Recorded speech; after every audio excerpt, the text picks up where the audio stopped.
प्यारे विद्यार्थियों, आप सभी को ऑनलाइन कक्षाओं में हार्दिक स्वागत। आज हम पढ़ने जा रहे हैं हिंदी साहित्य की भक्तिकालीन काव्यधारा में कृष्ण काव्यधारा के प्रखर कवि, कृष्ण काव्यधारा के प्रखर कवि रहे सूरदास। अच्छे कवियों में इनका नाम आता है और कहते हैं कि सूर सूर तुलसी शशि उडगन केशवदास। सूरदास को सूर्य के समान बताया गया है। आज हम सूरदास का कवि परिचय पढ़ेंगे, सूरदास की ये पंक्तियों को पढ़ेंगे।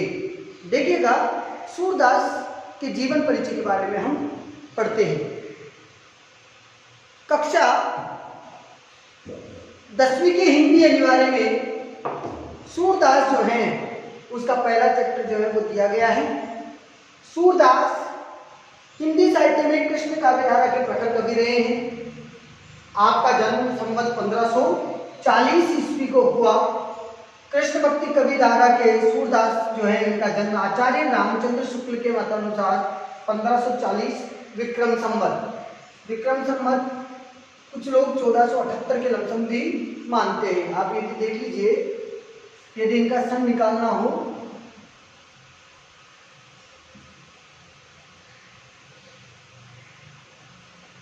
तो 57 जो है वो इसमें से निकाल करके भी सन निकाला जा सकता है। तो 1540 विक्रम संवत के सन्निकट तिरोभाव, उनकी मृत्यु, तिरोभाव का मतलब होता है निधन, मृत्यु। इनकी मृत्यु संवत 1620 के आसपास हुई है। इनका जन्म स्थान आगरा और मथुरा के बीच रनुक्ता गांव। कुछ विद्वान लोग दिल्ली के पास में ही एक जगह सीही नामक स्थान को भी इनका जन्मस्थली मानते हैं। इनके पिता जो हैं उनका नाम रामदास बताया गया है और वार्ता साहित्य और भक्तिमाल के आधार पर ये सारस्वत ब्राह्मण कहे गए हैं। किंतु साहित्य लेने में एक पद है जिसमें ये पृथ्वीराज के अमात्य और राजकवि जो चंद्रवरदाई था उसके वंशज ब्रह्मभट्ट मालूम होते हैं। इस पद से बहुत सी बातें ज्ञात होती है और इसी पद के आधार पर कहा जा सकता है कि ये नेत्रहीन होने के कारण एक अंधे कूप में गिर पड़े थे। नेत्रहीन थे और एक बार अंधे कुएं में गिर गए और जब इन्होंने भगवान को याद किया, ईश्वर को याद किया, तो 6 दिन वहां पड़े रहने के बाद श्री कृष्ण ने जो है इनको दर्शन दिए और सनेत्र कर दिए, अर्थात नेत्र वाला कर दिया। और इस पर सूरदास ने कहा था कि प्रभु जिन नेत्रों से आपके दर्शन हुए हैं, अब उनसे मैं सांसारिक जो पाप है उनको नहीं देखना चाहता। तो जिनसे आपके दर्शन हो गए उनसे नेत्रों से मैं किसी और को नहीं देखना चाहता। और उनके निवेदन से नेत्र सदा के लिए बंद हो गए। लेकिन कहते हैं कि उन्हें प्रज्ञा चक्षु प्राप्त थे। प्रज्ञा चक्षु का मतलब उनकी बुद्धि में जो है वो नेत्र दृष्टिकोण वाली बुद्धि थी। कैसे थी कि कृष्ण को जिसने कभी देखा ही नहीं हो उसने कृष्ण की बाल सुलभ चेष्टाओं का वर्णन इतना जोरदार किया कि आप पूछिएगा कि कोई नेत्र से सजल, कोई नेत्रवान व्यक्ति इतना सजीव वर्णन नहीं कर सकता जितना उन्होंने अंधे होकर के भी भगवान श्री कृष्ण की बाल सुलभ चेष्टाओं का वर्णन किया है। बहुत से लोग इसको विवादास्पद मानते हैं। विवाद इसलिए कि भाई इतना अंधा व्यक्ति जो है कैसे जो है ऐसी रचनाओं का निर्माण कर सकता है, कैसे श्री कृष्ण के सजीव चरित्र का निर्माण कर सकता है। तो सूरदास जन्म से अंधे थे, ये विवादास्पद है। इस संबंध में अधिकांश विद्वानों का मत है कि वे जीवन के अंतिम समय में अंधे हुए थे, क्योंकि इसका प्रमाण इनके पदों में मिल जाता है। या माया झूठी की लालच दुहि ध्रिक अंध भयो, कि ये माया जो है ये झूठी है, ये माया जो है झूठी है, लालच दुहु और लालच के वशीभूत होकर के दोनों नेत्र जो है वो अंधे हो गए हैं। तो ऐसा प्रमाण है कि ये अंत में जाकर के अंधे हुए। कहते हैं कि उस समय लगभग 1565 के दशक की बात है। ये 1565 के दशक में अष्टछाप कवियों का समूह आया। 8 कवियों के समूह को अष्टछाप कवि कहे गए। ये आठों कवि जो है श्री कृष्ण के विरहों में या श्री कृष्ण के कई मंदिरों में बैठ करके श्री कृष्ण की पूजा आराधना करते थे।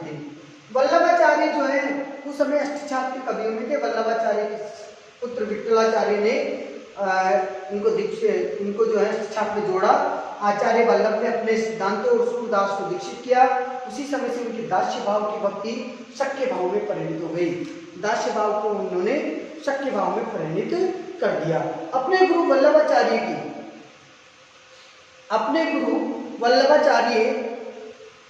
के आज्ञानुसार इन्होंने ईश्वर की कथा को भाषा में वर्णन करने का कार्य प्रारंभ किया। सूरदास की उपलब्ध रचनाओं में सूरसागर, साहित्य लहरी और सूरसारावली आदि का वर्णन किया गया है।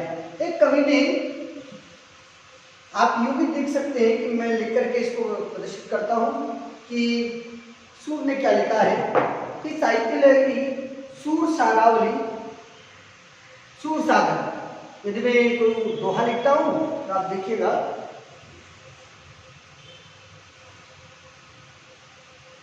यहां मैं नीचे लिख देता हूं, आप इसको लिख लीजिएगा।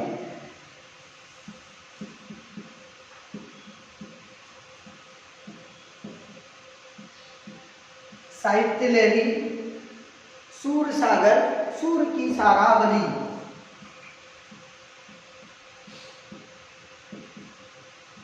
सूरसागर, सूर, सारावली, ये 3 रचनाएं हैं कि साहित्य लहरी, सूरसागर, सूर की सारावली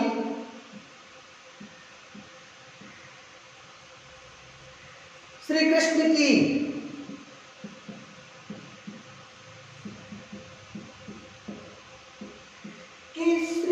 की बाल छवि पर, श्री कृष्ण की बाल छवि पर,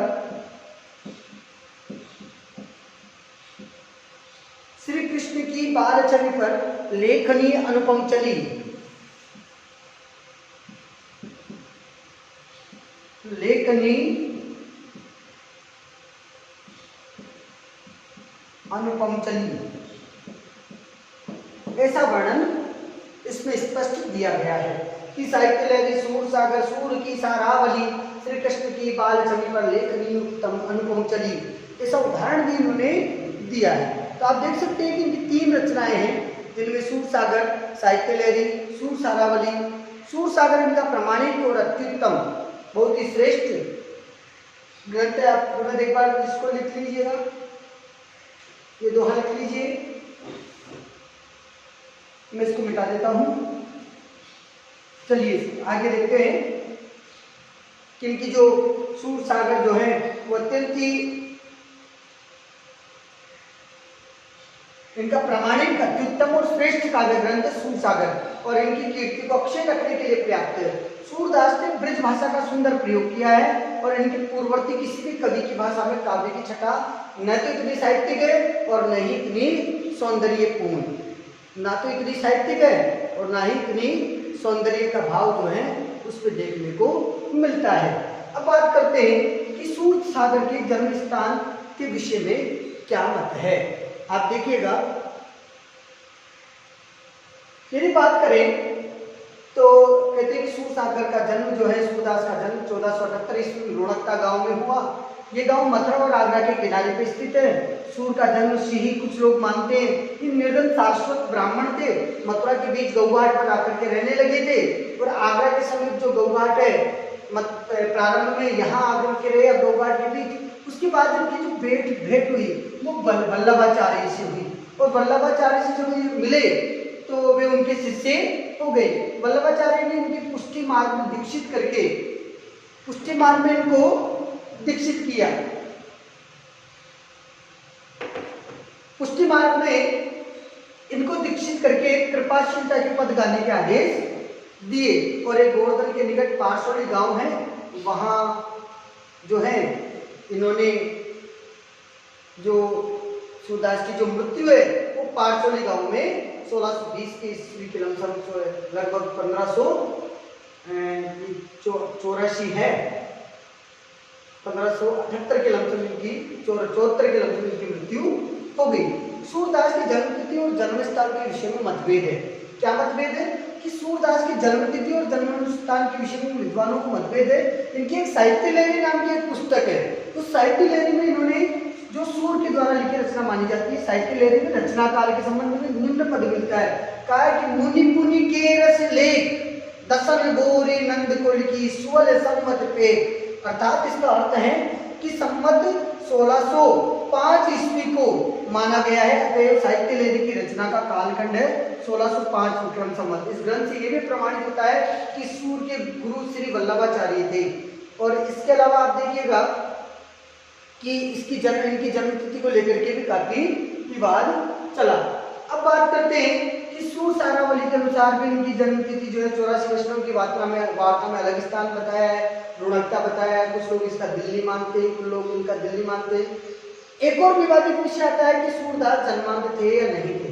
कि सूरदास श्रीनाथ की संस्कृत वार्ता मणिमाला, श्री हरिराय कृतभाव प्रकाश और श्री गोकुलनाथ निज वार्ता आदि ग्रंथों के आधार पर जन्म से अंधे माने गए हैं। लेकिन राधा कृष्ण के रूप सौंदर्य के और उनके विविध रंगों का वर्णन, देखो कृष्ण जो है वो सांवले रंग के थे और कहीं ना कहीं श्री कृष्ण के सुंदर सांवले रंग का वर्णन, भगवान श्री कृष्ण की सुंदर सांवले रंग का वर्णन जो है सूर ने किया।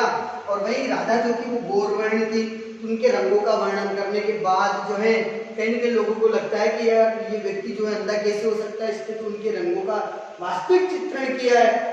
यहाँ तक कि उन्होंने अपने आप को भी अभाग्यवान भाग्यहीन माना और कपड़े को बड़ा भाग्यशाली माना। हरि हाथ सोले गयो माखन रोटी, कहा है उन्होंने कि कहा है काग के भाग बड़े भाग सकी, हरि हाथ सोले गयो माखन रोटी। तो ऐसे अनेक प्रकार की जीवन कथाएं उन्होंने बताई है। और इसी आदि गुणों के कारण अधिकांश लोग ये कहते हैं कि ये तो जन्मांध हो ही नहीं सकते, यही कारण है। लेकिन श्याम सुंदर दास ने इस संबंध में लिखा है कि सूर वास्तव में जन्मांध नहीं थे, क्योंकि श्रृंगार और रंग रूप आदि का जो वर्णन उन्होंने किया है वैसा कोई जन्मांध नहीं कर सकता, कोई अंधा व्यक्ति नहीं कर सकता। लेकिन डॉक्टर हजारी प्रसाद द्विवेदी जो है, वो डॉक्टर हजारी प्रसाद द्विवेदी ने लिखा कि सूर सागर के कुछ पदों में ध्वनि अवश्य निकलती है कि सूरदास अपने को जन्म का अंधा और कर्म का भागा कहते हैं, पर सब समय इसके अर्थात अक्षरार्थ को ही प्रधान नहीं मानना चाहिए। उसके बाद लिखते हैं कि इनकी रचनाओं में कौन कौन सी रचनाएं हुई है। इन्होंने मुख्य रूप से 4 या 5 रचनाएं लिखी, जिनमें सूर सागर, सूर सारावली, साहित्य लहरी, नल दमयंती और व्याहलो, ये इनकी एक रचना है। उपरोक्त जो है अंतिम जो है ये 2 अप्राप्य है, प्राप्त नहीं हुई है। साहित्य लहरी में कूट पद है। सूर सागर जो है सूरदास की प्रसिद्ध रचना है। 1.25 लाख पद संकलित किए गए, 7-8 हजार पद इसमें अभी वर्तमान में मिलते हैं। नागरिक प्रचार सभा द्वारा प्रकाशित हस्तलिखित पुस्तकों की विवरणिका यदि हम देखते हैं तो उसमें 16 ग्रंथों का उल्लेख किया गया है, जिनमें सूर सागर, सूर सारावली, साहित्य लहरी, नल दमयंती, व्यालो, नागलीला, भागवत, गोवर्धन लीला, सुपरिचित, सूर सागर सा, प्राण प्रिया आदि ग्रंथ सम्मिलित है। इनके 3 ग्रंथ ही महत्वपूर्ण है जो आपकी पुस्तक में दिए गए हैं।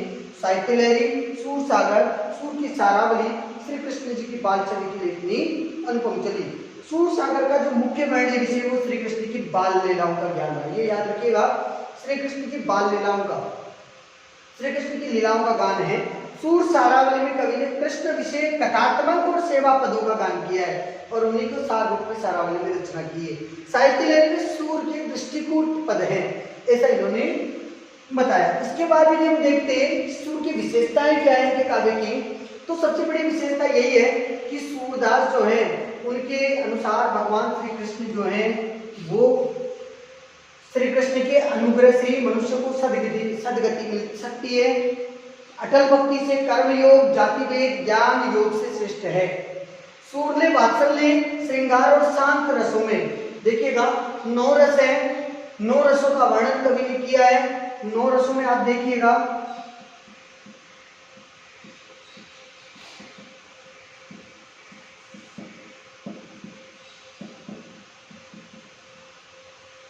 शांत, श्रृंगार, हास्य, अद्भुत, करुणा, रौद्र, वीर, भयानक और विभत्स, ये 9 रस हैं। पहला रस शांत रस है, दूसरा रस श्रृंगार रस है, तीसरा रस हास्य है, चौथा अद्भुत है,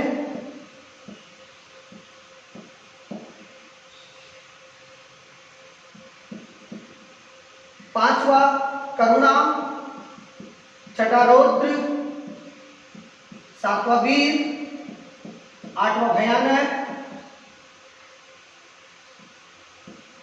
और नवा विभत्स। लेकिन सूर जो है, सूरदास की भक्ति और वात्सल्य, ये दो रस और बताए कि सूर के जो है भक्ति और वात्सल्य जो रस है उसका प्रयोग भी सूर ने किया है। मूलतः तो केवल नो ही रस है, संक्राह अप्रूवी भव। और यदि बात करें इनमें स्थायी भाव की तो निरहा विशोको भजु, निर्वेद, रति, हास, विस्मय, शोक, रौद्र का उत्साह,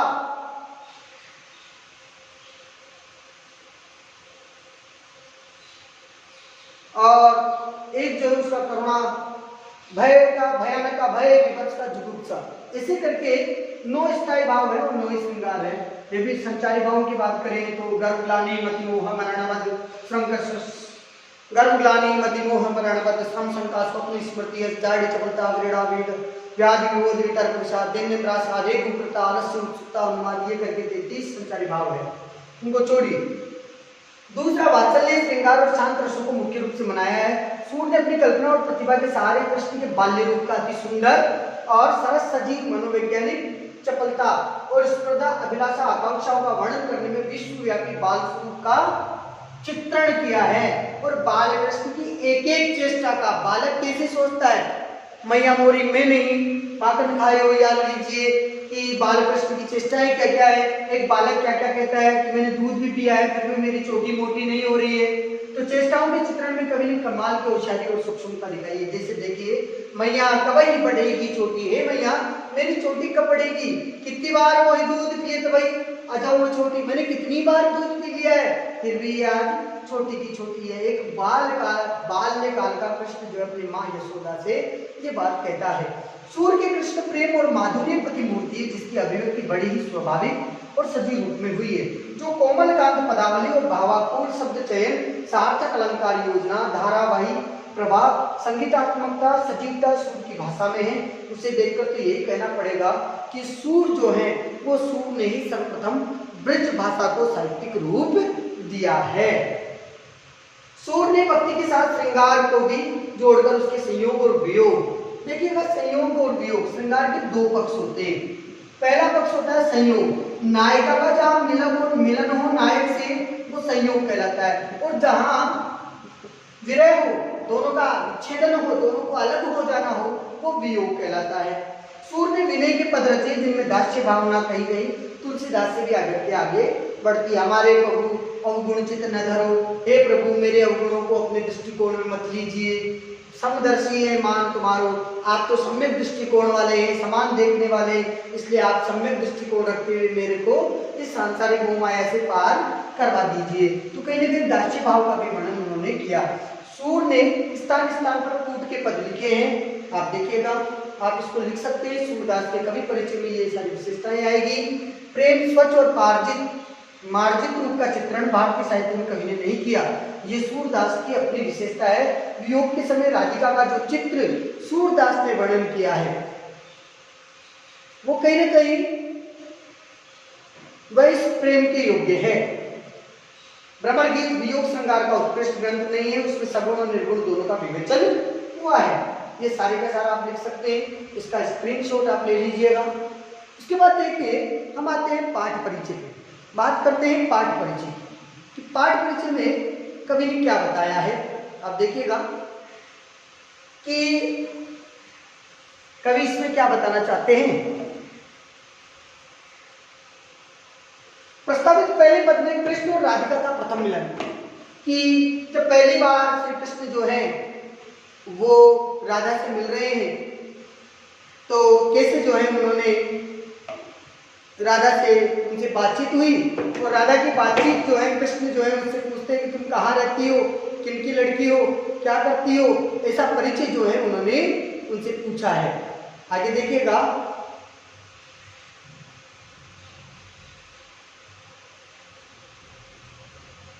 प्रस्तावित पहले पद में अपरिचय की दीवार कृष्ण के पहल में ही समाप्त होती है। राधिका बहुत ही चतुराई से कृष्ण की खूबियां एवं खमियों को, जो भी कमियां हैं उनको व्याज स्तुति में कही जाती है। व्याज स्तुति का मतलब व्यंग्यात्मक तरीके से उन्होंने बताया। चाचा तुम वही हो ना नंद का लड़का जो माखन चुरा के खाता है। तो कहीं ना कहीं इस व्याज स्तुति की बात इसमें कही है। अंततः कृष्ण और राधिका साथ में खेलने लगते हैं, खेलने को आमंत्रित करते हैं। और ये तो था पहला पद। शेष 3 पदों में उद्धव और गोपियों के मध्य में जो संवाद है उस संवाद का वर्णन इन्होंने किया है।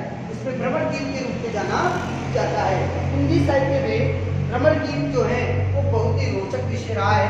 भ्रमर गीत हिंदी साहित्य का बहुत ही अनुपम है।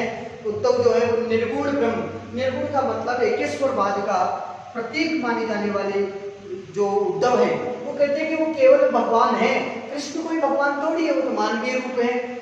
और कहीं ना कहीं कृष्ण ही जो है उनका भ्रम निकालने के लिए उद्धव को गोपियों के पास भेजते हैं और वो गोकुल आते हैं। किंतु कृष्ण के सम्मोहन में डूबी हुई गोपियां जो है उनसे के विचार से सुनकर के उद्धव जी को निरुत्तर हो जाते हैं। और यहाँ जो गोपियां हैं उनकी चातुर्यता, उनकी विदग्धता और उपालन जो है उनकी जो उलाने हैं वो उलाने जो है कहीं ना कहीं उन चातुर्यता के साथ व्यक्त किया है।